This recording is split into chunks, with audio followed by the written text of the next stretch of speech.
بالعالمين والصلاة والسلام على سيد الأنبياء والمرسلين وعلى آله الطاهرين المطهرين.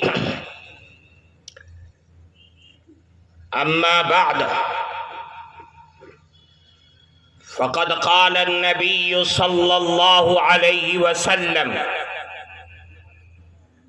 أدبوا أولادكم على ثلاث خصال: حب نبيكم وحب أهل بيته وتلاوة القرآن الكريم، أو كما قال رسول الله صلی اللہ علیہ وسلم. محترم حضرات علماء کرام، مہمانان مکرم، قرب و جوار سے آئے ہوئے ہمارے معزز بزرگوں اور عزیز طلبہ، اور آج کے اس مبارک پروگرام میں آئی ہوئی ہماری مائیں بہنیں، میں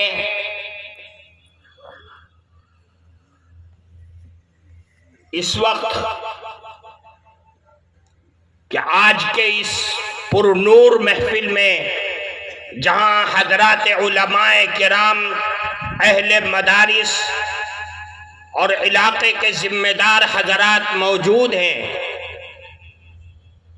اور قرآن کی نسبت پر ہم سب کا یہاں جمع ہونا اس پر نور فضا میں نے آپ کے سامنے جناب رسول اللہ صلی اللہ علیہ وسلم کی ایک حدیث پڑھی ہے، جس حدیث میں اللہ کے نبی جناب رسول اللہ صلی اللہ علیہ وسلم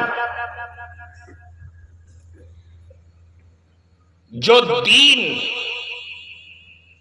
اور جنہوں نے اپنے 23 سالہ زندگی میں جو صالح معاشرہ بنا کر کے دنیا والوں کے سامنے پیش کیا، دور جاہلیت اور زمانے جاہلیت کی تمام ظلمات اور اندھیروں کو ختم کر کے جو روشنی ہمیں اور دنیا والوں کے سامنے دیا، اس کی سب سے پہلی کڑی اور سب سے پہلا زینہ آقائے نامدار صلی اللہ علیہ وسلم نے ہم سب کے سامنے جو پیش کیا ہے کہ اے مسلمانوں، اپنی اولاد کی صحیح اور شرعی اور دینی اعتبار سے تربیت کرو.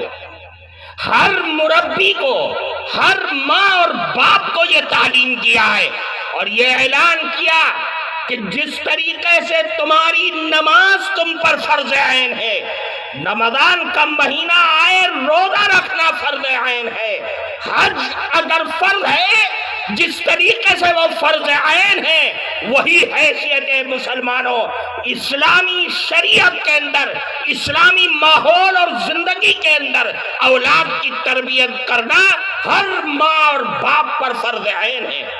اگر کوئی ماں اور باپ اپنی اولاد کی صحیح تربیت سے جان چراتا ہے اور زمانے کی تیز رفتاری میں دوڑنے کی کوشش کرتا ہے تو وہ ماں اور باپ ظالم ہے، مجرم ہے شریعت کی نگاہ میں. میرے بھائیوں، اللہ کے نبی نے فرمایا اپنی اولاد کی دینی تربیت کرو. ادبوا اولادکم علی ثلاث خصال. رسول اللہ نے فرمایا اپنی اولاد کو 3 چیزوں کی تعلیم دو.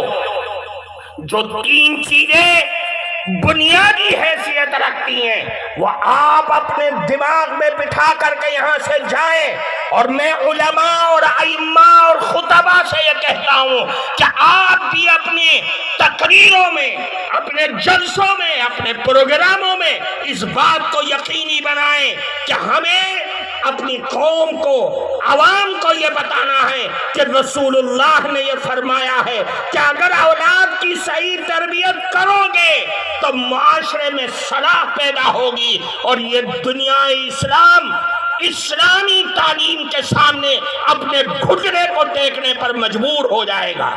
فرمایا ادبوا اولادکم علی ثلاث خصال حب نبیکم، پیدا ہونے کے بعد سے لے کر کے جو پہلی چیز آپ کو تعلیم دینا ہے وہ رسول اللہ کی محبت کی تعلیم دینا ہے۔ بچہ پیدا ہو گیا، ابھی سوچنے اور سمجھنے کی صلاحیت نہیں ہے، لیکن رسول اللہ نے کہا اذان دو دائیں کان میں، بائیں کان میں اقامت کہو، اور اس کو تعلیم دو کلمہ لا الہ الا اللہ کی جب بولنے کے لائق ہو جائے۔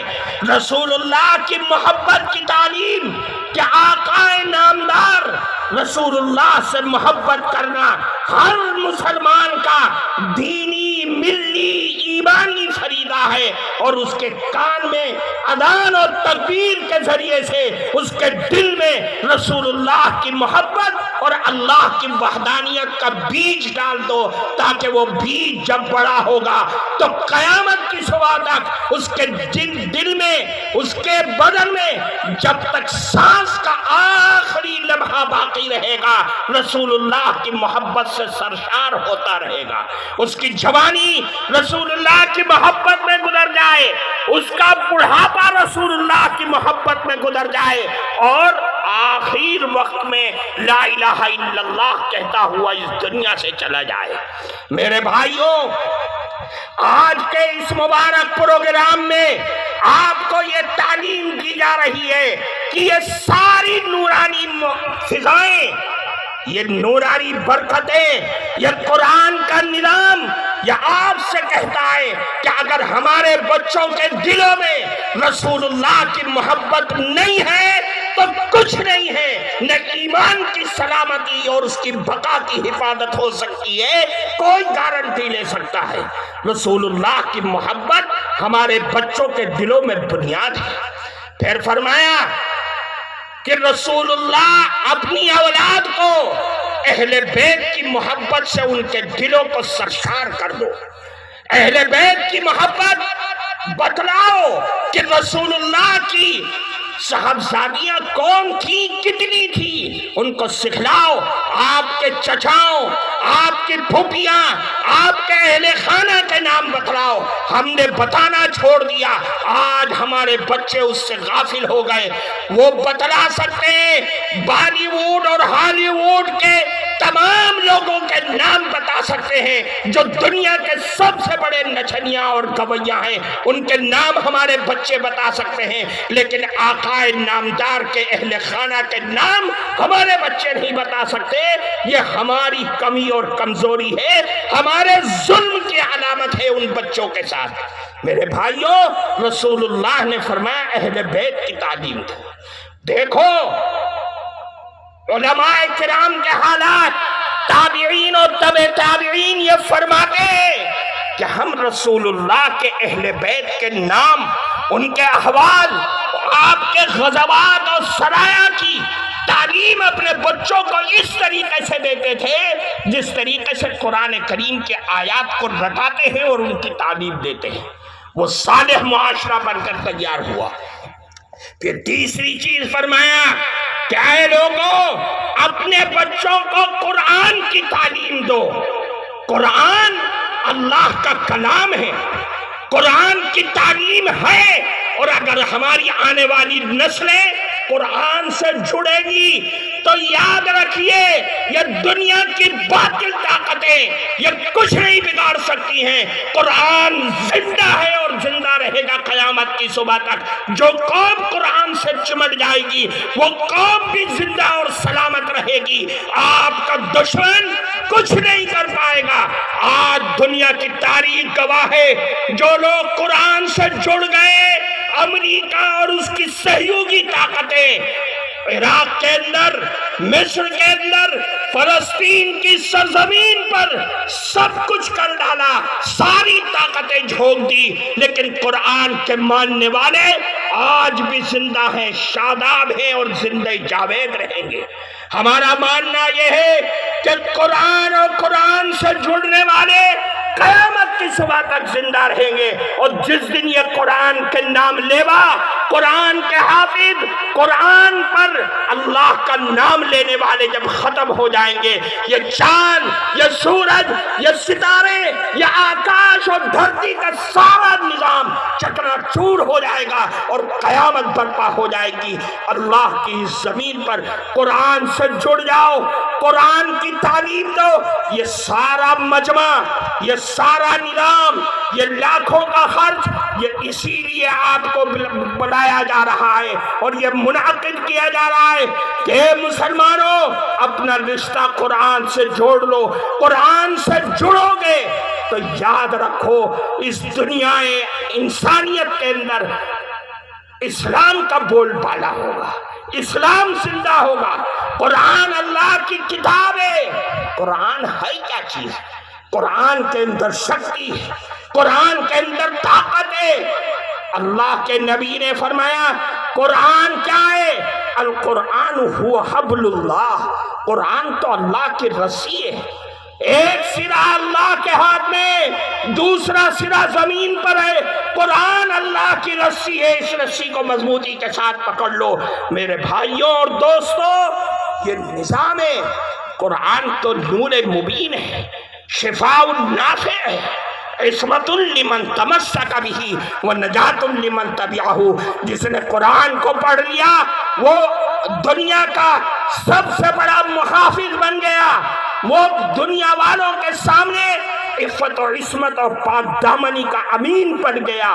جس نے قرآن کو پڑھ لیا وہ زندہ جاوید بن گیا۔ اس لیے میرے بھائیوں، آج کی اس مبارک مجلس میں یہ تین تعلیم لے کے جانا، اپنی اولاد کو رسول اللہ کی محبت ان کے دل و دماغ میں بھر دو، اپنی اولاد کو اہل بیت کی محبت سے سجا دو، قرآن کی تعلیم ان کے زندگیوں کے اندر بھر دو۔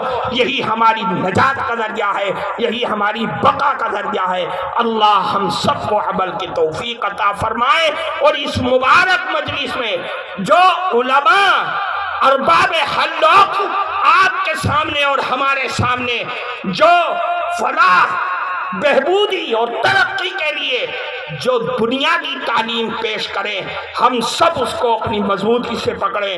اللہ تعالی ہم سب کو اپنے حفظ و امان میں رکھے۔ وآخر دعوانا ان الحمد للہ رب العالمین۔